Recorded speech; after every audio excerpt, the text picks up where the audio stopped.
Why is the Monteverdi Vespers of 1610 such an important work?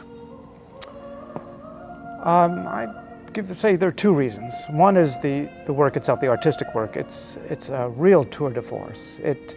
Monteverdi incorporated every new compositional device available in the early 17th century, which of course led to such things as opera and other genres. It's beautiful music, and it's real masterly work, beautifully done. And the Vespers publication included, as you know, at the beginning, a mass written in the old style, the prima practica, the old conservative style, to show that he could do that. And then he let it all hang out for the Vespers proper and wrote in this modern style.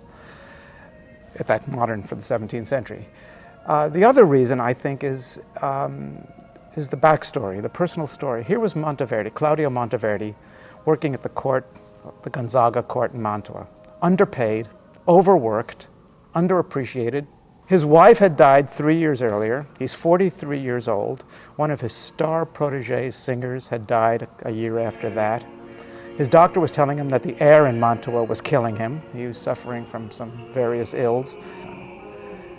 And he got this idea that he was going to prove himself. And he wrote this piece, the Mass and then the Vespers, we think, as an audition, a show-off piece, hoping to impress, in particular, the Pope, and hoping to secure a position at the Vatican.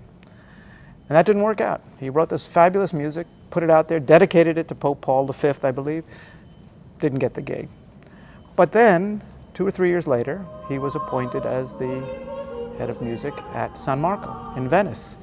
And as they say, the rest is history. He moved to San Marco and had a fabulous career over the next few decades. And I think it's just a great story for people who find themselves at midlife with seeming dead ends and various tragedies that have befallen them. If they're good and they know they're good, show what you got and good things will happen. This is a big production, this Monteverdi Vespers. What are the pleasures and challenges of this work? Talk about the pleasures first. Well, this is one of my favorite pieces of all time. And strangely, I haven't done it since 1992 with my own ensemble, but it has been done fairly frequently over the years in New York.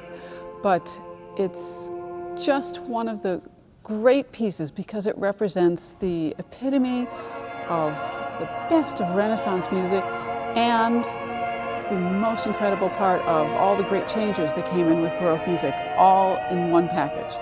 Tell me about this piece. It's being performed a great deal, of course, in this 400th anniversary year, but you have said that you think it's going to be big for a long time to come. It's a beautiful piece, and I'm hoping that this 400th anniversary will encourage new people who don't know the piece to come and hear the piece. Because once you do, once you hear that glorious opening and the Magnificat at the end, and whatever antiphons and songs the particular group chooses to include, because Monteverdi gave you a little bit of flexibility there, they'll become enamored of the piece and will want to hear it again and again. And it is one of those kinds of pieces that rewards repeated hearing. So people will want to hear that again and again.